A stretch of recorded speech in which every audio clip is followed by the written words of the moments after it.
This is a carnewscafe.com podcast quick sip. Hi, this is Aaron with carnewscafe.com. Today I want to talk about the 2013 Nissan Juke NISMO. Specifically, I don't want to talk about the Juke itself as in terms of a review. You can read that on the website. I've already done that. What I want to talk about is how Nissan is mismarketing this vehicle. They market it as a street racing machine, but I think that they really should be going after the dirt track rally crowd, because this little car, I've driven it on the racetrack. I've driven it on a GT track, and it was okay, but it's not great. It's a crossover, so it does not corner well no matter what you do to it.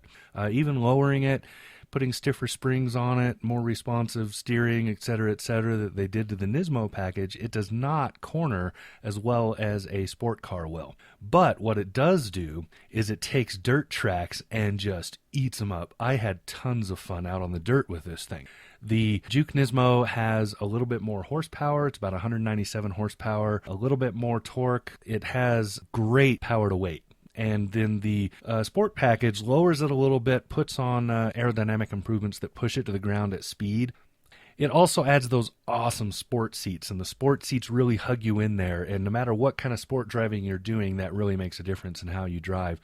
They also changed the steering a little bit, so it's a little bit more stiff, so it's a little more responsive for the sport driver. The all-wheel drive package in the Nismo has 3 settings. Two-wheel drive gives you great fuel economy.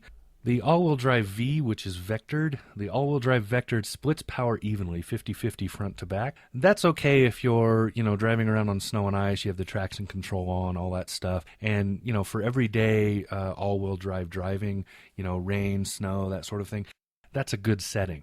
When you're out on the track, you're going to want to force it into all-wheel drive. That puts it into full all-wheel drive mode. That's a much better setting, and then you turn off traction control and so on and so forth. If you've done a lot of dirt track driving, then you know the things you need to do to your everyday car to use it on the track. What you're going to do out there then is you're going to lift the center console, because in the middle you have that armrest between the 2 seats. You're going to want to lift that so you have easier access to the brake handle. If you do any sort of brake turning, you do power slides, that sort of thing, then you're going to want that brake handle and you're going to want access to it. Once you move that out of the way, it just tilts upwards. You've got it. And the brake handle does what you expect it to do. You have to hold the button down, etc., etc. When you're running out on the racetrack, you're going to want to take this car and you're going to want to run it around a little bit slow the first couple of times.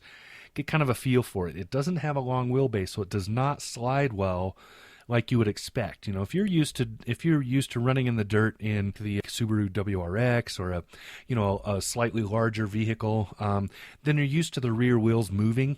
As you corner, you're used to that slide. You don't get it as much in these smaller ones. If you've tried dirt track riding in like a Fiat Abarth, then you totally know what I'm talking about. That's where that brake handle comes in. To force that slide to make some of those corners, you can use the brake handle. You just have to touch it. You don't have to hit it hard.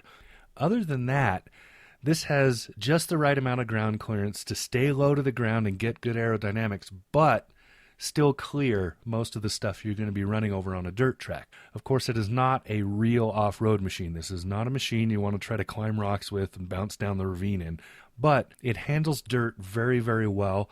It's a lot of fun, and what you'll find is because it's so lightweight, it will hop a lot of things that you would otherwise have to plow over or go around. If you're coming to a corner that's just a jink, so it's not really a hard corner and it's not really a full turn, you can hop over that. If it's just a few feet, rather than go around like you normally would, you can usually hop right over that if you have enough speed. And there's little things that you learn how to do in this car after you've driven it a little that you just find that it just eats the track up, and it's just tons of fun. There's no way to describe how much fun this car is when it's kicking up dust and flying around those dirt corners. So I think that Nissan has mismarketed this car, and they really should be pushing it more towards the dirt rally track crowd. Those are people that are very hard to please, and they have their specific cars that they always are going to want. And this one may be a new one that could enter in and say, hey, try this. Juke NISMO is just a great, great rally runner. I had a great time in it. So if you're interested, the 2013 Juke NISMO is in showrooms right now. The 2014 is coming very quickly, should be here by November. Both of them have roughly the same price point. As I drove it, it was about $27,500, but that's fully loaded. You can get the same one that I drove in the all-wheel drive package for just under $25,000 without all the bells and whistles in it. I do recommend that you pay for the Rockford Fosgate sound package though, because it just sounds awesome in this little car. You know, what good is flying around the dirt track if you can't be blasting new music at the same time, right? So there you go. That's the 2013 Nissan Juke NISMO. I had a great time in it and want to thank Nissan for the loaner that I had for about a week and put almost 500 miles on. All right, for CarNewsCafe.com, this has been Aaron Turpin with a podcast quick sip on the Nissan Juke NISMO. Talk to you again soon.